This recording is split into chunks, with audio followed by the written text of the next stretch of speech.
Just going to drop a bet here for Fury FC, and it's going to be a bet on James Ford. And Ford, this is going to be his fifth fight with Fury. He fought all but one of his amateur fights there. He went 3-1. His one amateur loss was a split decision in an amateur title fight.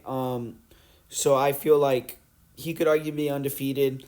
And Matty Costello, he's making his pro debut. He was 4-1 as an amateur, and he actually won the AK Heavyweight Amateur Championship, which is a promotion in Louisiana. And then in his last fight, he lost in an attempt to claim the Fury FC Heavyweight title. So both fighters here have lost in bids to be amateur Fury champions, but that was their only loss as amateurs.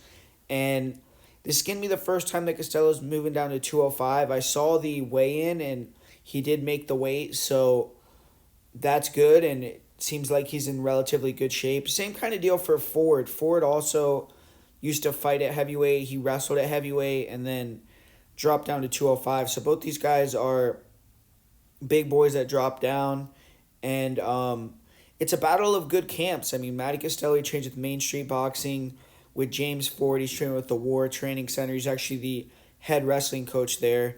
And Ford, he hasn't gotten much cage time in recently. He fought once last year on April 16th, and it was a 42-second fight. So in a little over a year, we've only seen him fight for 42 seconds. But he's 26 years old, so I think he's going to be improved. And stylistically, he's a credentialed amateur wrestler. He ended his high school wrestling career as the 20th ranked 220-pound wrestler in the country, and he also became the junior Greco-Roman 220-pound national champion. So he went on to wrestle for Purdue, and I don't think he stayed there long. His first amateur fight was in 2021, and he's looked good. I mean, he's a pure wrestler, and due to his prowess in both folk style and Greco-Roman wrestling, it makes him hard to deal with. He could shoot fast level changes, use the clinch, get takedowns really well. If he gets stuffed on a shot, but he stays connected, he can usually get the takedown in the clinch, or at minimum hold fighters against the cage.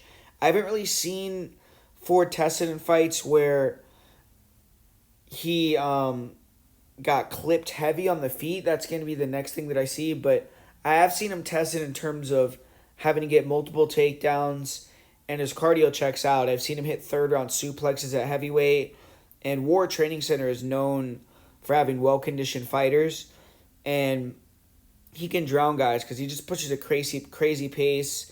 He shoots constant level changes. He likes to throw a jab and then level change with the single or the double. And I think kind of the next iteration of his striking style, he already has improved jab, 1-2, 1-1-2s. He'll throw uppercuts, knees, and close range. But I think if he starts to mix in some of those level change feints after he establishes the level change after the jab and can come over the top with a big right hand or a big punch, he could end up hurting more people or knocking him out.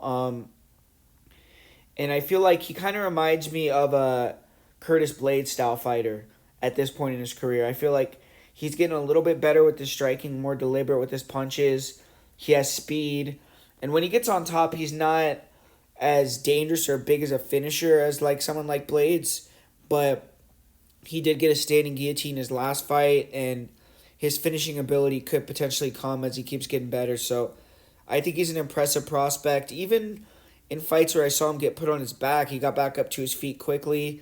And he wrestles so much that it's hard for strikers to get in a rhythm and really hit him. And his opponent, Matty Costello, is a boxer who has loose hands. He throws combos. He'll pressure in with the straight right or the left hook. Short uppercuts aren't bad. He's good at kind of cutting the cage off and then landing hooks to the side fighters try to circle off. And it doesn't seem like he has a lot of power, but he throws a good amount of volume. And he is a little bit of a looper with his punches, so he can be hittable. He has a good chin. His last fight, he got standing TKO'd up against the cage, but I feel it was kind of an early stoppage. Costello just doesn't have that top-end speed, though, so he struggles when fighters get in his face and go for it, and they're athletic. He can hang in there and throw back, but he couldn't really match the firepower coming back at him during the stoppage sequence in his last fight. And he has knees in the clinch. He has okay takedown defense from what I saw. Decent ability to work back up to his feet, too. But he gives his back to stand up, and he's Um, Good at not letting guys fully take the back. He gets scrambled, but he got taken on a few times in his last fight. This is the best wrestler he's ever fought, so I feel like he could end up being on his back a lot in this one. He can push a pretty good pace, especially when he's at heavyweight, so unless the weight cut gives him issues, he should have good cardio, but both of these fighters, I think they potentially have juice to be good pros. It's a striker versus wrestler matchup, but I just think Ford is more athletic. I think he's going to bring too much to the table with his wrestling. Costello doesn't have a lot of power. Could have a couple of moments, but I just see Ford dominating the fight overall, just being the more aggressive grappler. So give me James Ford. I think he's going to win via decision. And I'm going to put a 3-unit bet on James Ford. I kind of got a little bit creative with it. I had my buddy help me out, and he put a bet in for me as well to get to 3 units. So if you can't get to 3 units, bet as much as you can on him on Bet Online. I think it was like $550 minimum. So James Ford for me is going to be the pick, though, and I feel like he's going to get the job done.